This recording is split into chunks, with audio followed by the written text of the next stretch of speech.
Hi, my name is Joshna Maharaj. I am a chef, author, and activist.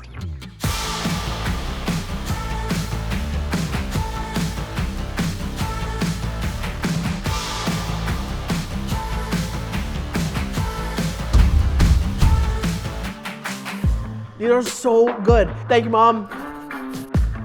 Today we are making my family's chicken samosas. These are very special. Again, they are part of the distinction with my South African Indian family. They're a little bit different than Indian, sort of mainland Indian samosas. The pastry is smoother, they're smaller, the filling is a bit finer.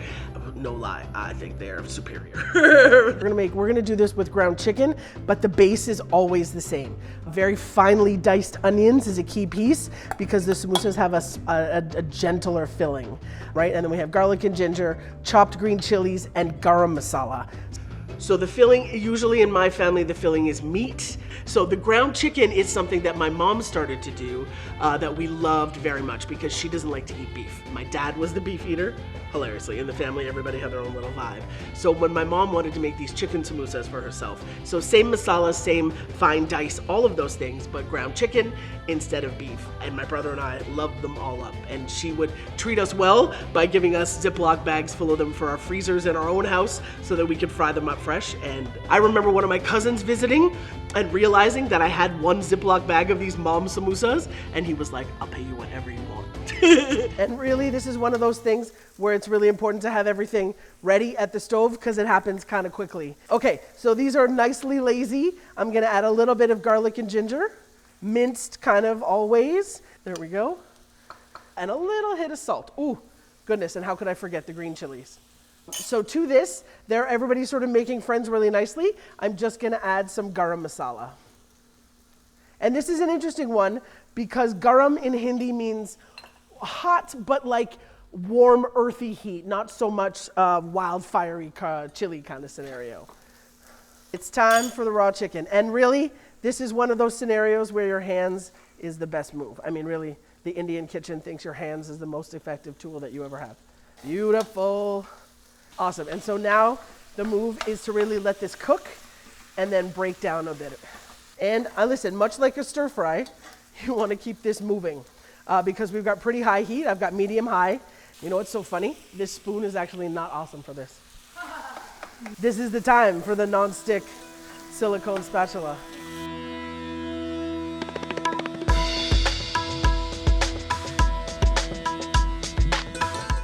So the environment in the kitchen is a sort of hilarious thing, right? Because on one side, there's this really lovely tradition where the kitchen is kind of a woman's space, right? And there's lots of intergenerational sharing and all those intimate kind of nice things. But it can also be a very funny venue for cattiness and gossip. And that's how a giant amount of work gets done really quickly, right? You're giggling and you're laughing or you're telling funny stories. And it's part of the joy for me. Hey Mom, okay, it's samosa time. We're back with samosa action. I have the filling that is cooled. I have the dough. I have the little paste. So we're ready to go. The trickiness is forming that first triangle. Yes. Right? So we have this dough, and can you imagine? I mean, look at this, Mom. Look how It's beautiful. And I didn't make this, right? It's the glory of what the store-bought vibe can give us. So here's the move. So walk me through it. So I've got this. What's the first move? First part is you're going to hold the one end, right? Yeah. And then you're going to twist it. This used to always be a thing. And my aunties would be like, no, you do it like this. No, you do it like this. No, she does it nicely. That's the line. She does it very nicely. That's it. I think you got to create this little cup in your hand, right? I think I got it. I think you will. If you were here, you would say that I've been stingy with filling. So filling goes more, okay? And then you just sort of triangle fold it up, right? And then you turn it around. Yes. You should get a perfect. Yes, this is happening. Look, Mom, come on. Well, there you are. That's perfect. That's right. That's right. Say that louder. Say that one more time. That's perfect. So my family moved to Canada from South Africa in the late 70s. I was 18 months old when we moved, and we had a small pocket of my dad's family already here.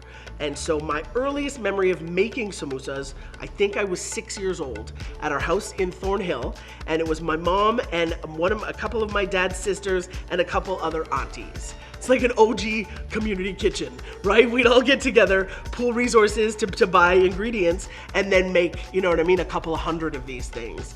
We set up the mightiest conveyor belt line, right? So somebody had to fold into the triangles, somebody else filled, somebody else finished the shaping, but I had a job as 6 years old with my little finger was to the flour water paste to seal the samosa was my job, and then to just pop it over and lay it down on a tray. And I remember being so delighted that I had such an important job.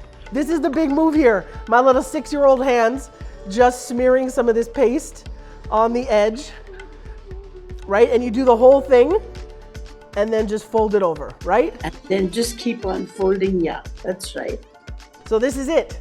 Okay, so when you're eating fresh samosas, obviously the key move is to eat them as fresh as possible, although there's nothing wrong with packing them up for lunch the next day if they last and hang around.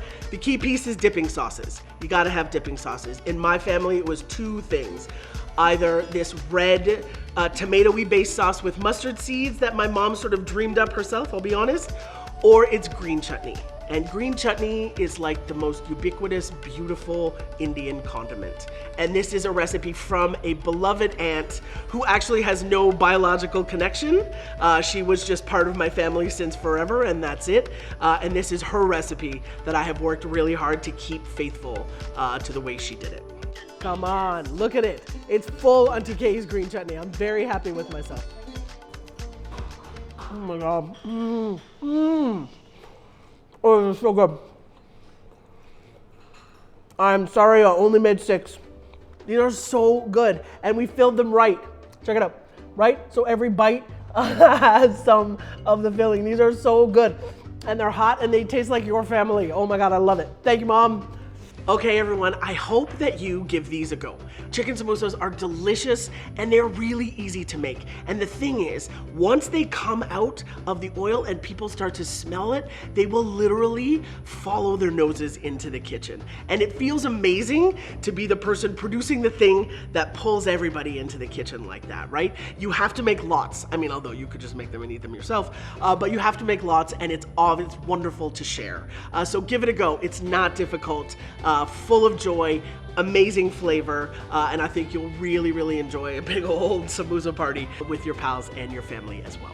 You are the best. Thank you so much for this. I'm so delighted that I have these amazing samosas.